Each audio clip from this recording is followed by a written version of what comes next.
All right, it's time to talk about this shoe. One of the most controversial for me. I have a big story about it, which I'm gonna tell you in this video.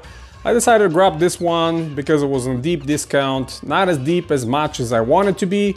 Grab these for $80 from Nike.com. And as you can see, this is the Air Max Penny. That's the first signature edition from the line of Penny Hardway back in the day. You guys know Penny was one of those players that Nike signed right away when they joined the NBA. Penny wore all kinds of great models over the years, even before he got his signature line.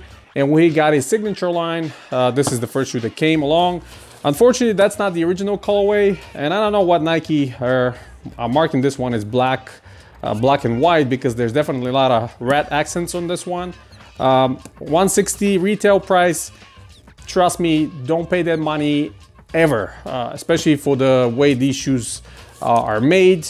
I'm a bit disappointed, to be honest with you. The real price I would pay for this is $60 and below, just because how not well put together they are.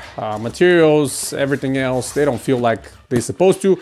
But let's get closer, look at the details, and I'll tell you my story about this shoe and everything else around it. All right, now that we have the box in front of us, let me tell you the story before I start unboxing. But first, let's show you the label. As you can see, Air Max Penny, black and white, 160 retail, 8.5 my size. So back in the winter of 1996, I had one of my first jobs. I worked in this crappy warehouse loading and unloading trucks. So I collected a lot of money from my paychecks, and I wanted to buy me a pair of fresh sneakers that winter. And I was buying Reebok only for many years before that, but I finally decided to give a try at a Nike. And back at that time, the shoe that most players played with at the time was Nike Air Way Up. And the second one was, I think, not the Air Devastate, but the Up Tempo from that same time. So when Penny came out with this shoe, they were very similar to the Air Way Up in a way where the story goes further down the line. Several years later, I found out that actually the Air Way Up was pitched as the first signature for Penny, but Penny thought that it was a little bit more simplistic that he wanted to be. So after that, they tailored it to kind of have it a little bit more upgraded and introduced him with this shoe, which feature a lot of the similar style from the Air Way Up, but had one most memorable thing, the big, which nowadays is not that big, Air Max 2 unit in the heel, but the rest of it was pretty much the same, with another big difference. On the medial side, we have a lot more pronounced midsole, which was done in Phylon. But long story short, I got my money. I went out to the stores to find a pair of sneakers that I wanted to buy. I wanted to get me Nike, so I looked both of them. They were right next to each other.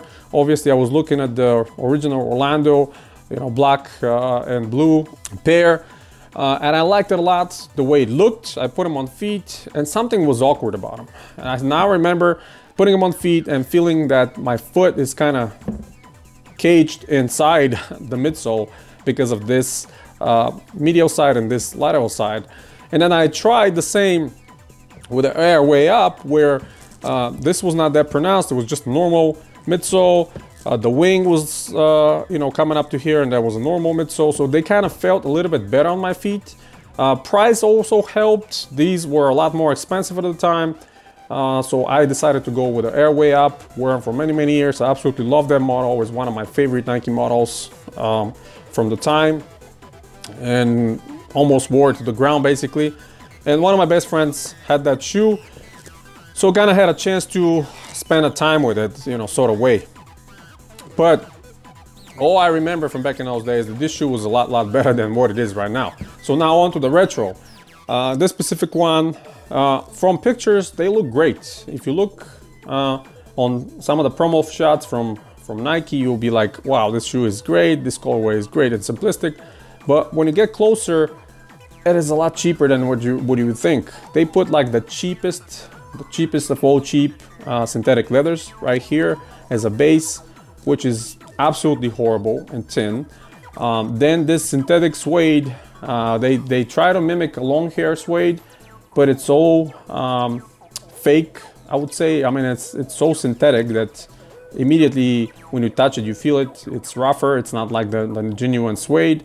And overall padding almost not existing. You know, even the original pair did not have a lot of padding, but man, it was at least double of this right now. I mean, this is nothing. This is basically the liner and overlays. That's it.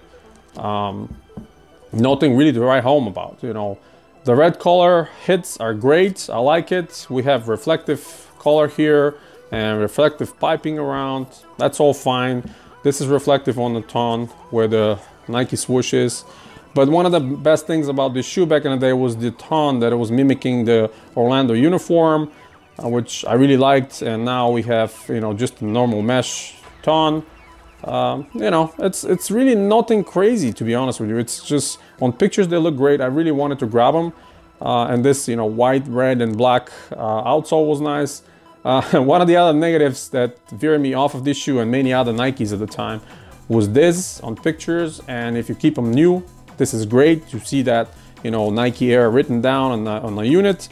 But if that's the only shoe you're gonna wear for the next year or two, and you're planning to wear them outside and step on rocks and broken glass and nails or whatever, once you pop that unit, it was pretty much game over. You know, all my friends that popped that unit, you can see how it fogged out inside.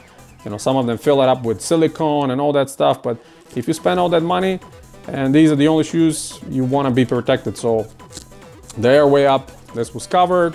It was just a normal window on the side. It was not Air Max, so it was all nice. But regardless, you know, I have all the other penny shoes over the years. I like his signature line a lot, and this shoe has probably the biggest following of all of them throughout the years. And shame that this colorway was not done in a better quality, you know, with some leather or some real suede. They should have given more justice, especially for $160. I mean, you know, why not? You know, why not just give them a little bit more what they deserve? The details on that shoe I always liked, you know, like that jeweled swoosh on the forefoot, on the toes. Even the insole, when you put it out, it's not ortholite, it's nothing fancy, it's just a regular super thin and flat insole from Nike. They're putting a lot of cheap shoes. I don't know what the flame stands for, but you know, it's a touch. They put something different. And yeah, look at the tongue. This is thinner than the Reebok Outstrike right here, guys. It's super thin. Basically, it's the front material, the mesh, and the back material, which is kind of mimicking synthetic suede, but it's not. It's more like a, I don't know, like a sock material. It's nice and plush, but that's about it. It's not really cushiony. That's the label right here, produced this year. And you know, my predictions, these are going to be sitting, they're going to be sitting for a while. You know, they're already on deep sale on Nike, on other stores. I think these are going to end up on Nike factory outlets and probably Marshalls. If you follow my channel, you saw that I grabbed a pair of Air Penny 2s from Marshalls for $40. These should have been there as well, you know. I'm sure they probably eventually will be. This Air Penny 2 is much better quality with genuine leather, and they still end up at Marshalls. So my predictions of these are going to end up at Marshalls as well for $40. So just wait, grab yourself a pair from there or from the outlets. They're probably going to be 60 bucks there. I paid 80, so I'm not that, you know, salty about it, and I'm going to wear them as much as I can. But the comfort is not like the original. Obviously the unit is significantly smaller. Maybe, I think recently I saw a picture on Instagram comparing both shoes, like from the back. Literally the original one had double the size of this Air unit, so this is kind of a minuscule, but you know, I mean, Nike are doing a great job with some retros, with some, and not so much. This one is the one that definitely you should not be paying more than $60 for it, to be honest with you. And speaking of great retros, I mean, my award goes to this one, Air Maestro 2. The all red one from 2018. They just released the best Nike retro last year, hands down. Look at the leather. I mean, just a quick plug. This is absolutely amazing. I've been wearing these a bunch. I wore them today actually as well.